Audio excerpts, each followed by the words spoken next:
Book 2. Means of Concentration. The practical path of concentration is mortification, muttering, and resignation to the Supreme Soul.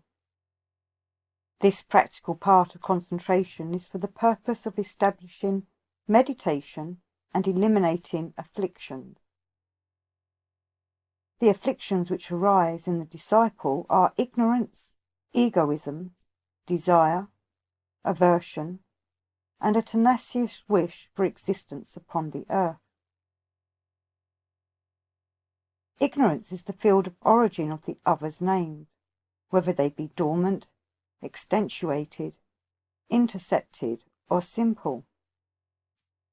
Ignorance is the notion that the non-eternal, the impure, the evil, and that which is not soul are severally eternal, pure, good, and soul.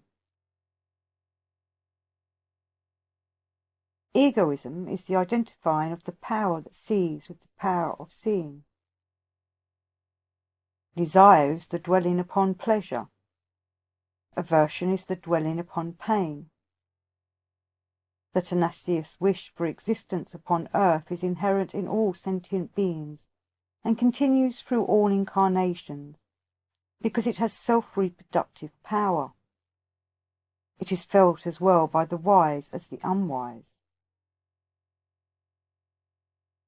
The foregoing 5 afflictions, when subtile, are to be evaded by the production of an antagonistic mental state.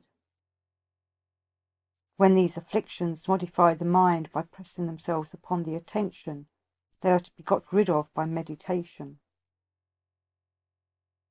Such afflictions are the root of and produce results in both physical and mental actions or works, and they, being our merits or demerits, have their fruitage either in the visible state or that which is unseen. While that root of merit and demerit exists, there is a fructification during each succeeding life upon earth in rank, years, pleasure, or pain. Happiness or suffering results as the fruit of merit and demerit, accordingly as the cause is virtue or vice. But to that man who has attained to the perfection of spiritual cultivation, all mundane things are alike vexatious, since the modifications of the mind due to the natural qualities are adverse to the attainment of the higher conditions, because until that is reached, the occupation of any form of body is a hindrance, and anxiety and impressions of various kinds ceaselessly continue. That which is to be shunned by the disciple is pain not yet come. From the fact that the soul is conjoined in the body with the organ of thought, and thus with the whole of nature, lack of discrimination follows, producing misconceptions of duties and responsibilities. This misconception leads to wrongful acts which will inevitably bring about pain in the future. The universe, including the visible and the invisible, the essential nature of which is compounded of purity, action and rest, and which consists of the elements and the organs of action, exists for the sake of the soul's experience and emancipation. The divisions of the qualities are the diverse, the non-diverse, those which may be resolved once but no further, and irresolvable.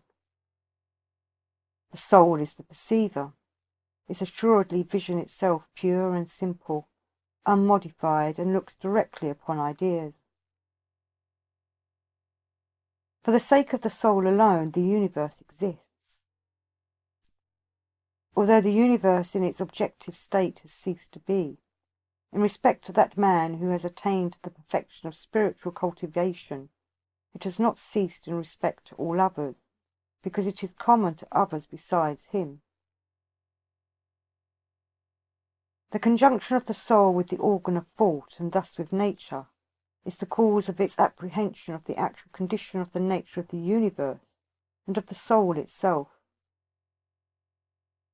The cause of this conjuncture is what is to be quitted, and that cause is ignorance.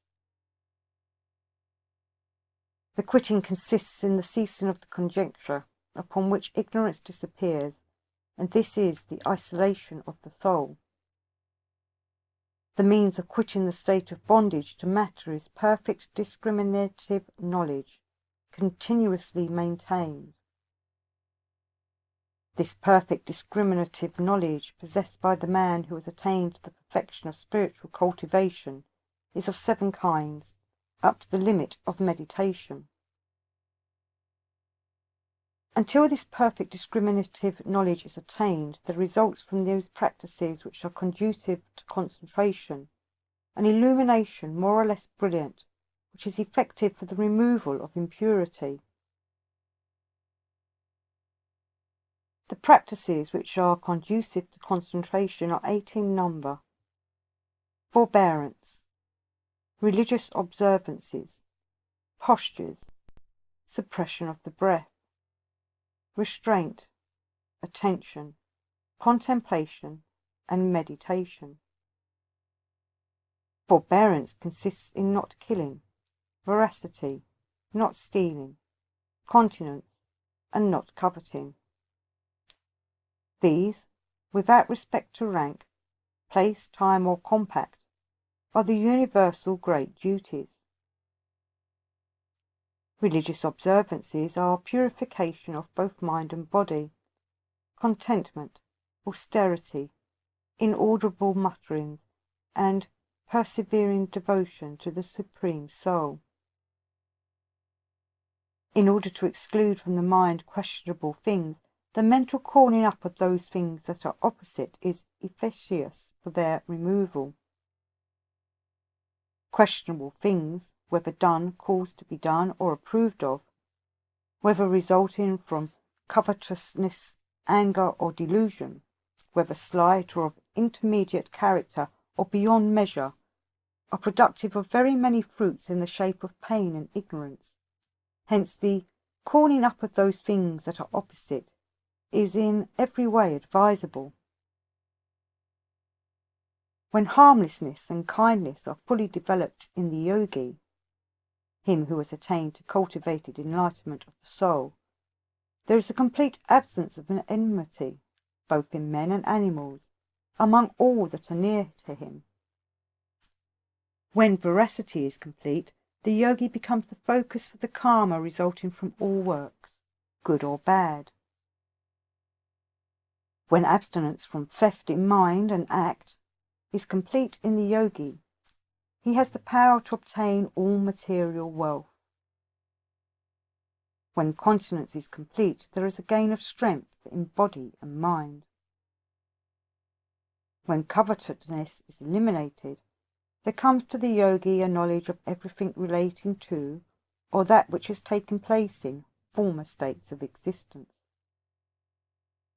From purification of the mind and body, there arises in the yogi a thorough discernment of the cause and nature of the body, whereupon he loses that regard which others have for the bodily form, and he also ceases to feel the desire of, or necessity for, association with his fellow beings that is common among other men. From purification of the mind and body also ensued to the yogi a complete predominance of the quality of goodness, complacency, intentness, subjugation of the senses, and fitness for contemplation and comprehension of the soul as distinct from nature. From contentment in its perfection, the yogi acquires superlative felicity. When austerity is thoroughly practiced by the yogi, the result thereof is a perfecting and heightening of the bodily senses by the removal of impurity. Through inaudible muttering, there is a meeting with one's favourite deity. Perfection in meditation comes from persevering devotion to the Supreme Soul. A posture assumed by a yogi must be steady and pleasant. When command over the postures has been thoroughly attained, the effort to assume them is easy, and when the mind has become thoroughly identified with the boundlessness of space, the posture becomes steady and pleasant. When this condition has been attained, the yogi feels no assaults from the pairs of opposites. Also, when this condition has been attained, there should succeed regulation of the breath in exhalation, inhalation, and retention. This regulation of the breath, which is in exhalation, inhalation, and retention, is further restricted by conditions of time, place, and number, each of which may be long or short. There is a special variety of breath regulation which has reference to both that described in the last preceding aphorism and the inner sphere of breathing. By means of this regulation of the breath, the obscuration of the mind resulting from the influence of the body is removed, and thus the mind becomes prepared for acts of attention. Restraint is the accommodation of the senses to the nature of the mind, with an absence on the part of the senses of their sensibility to direct impression from objects. Therefrom results a complete subjugation of the senses.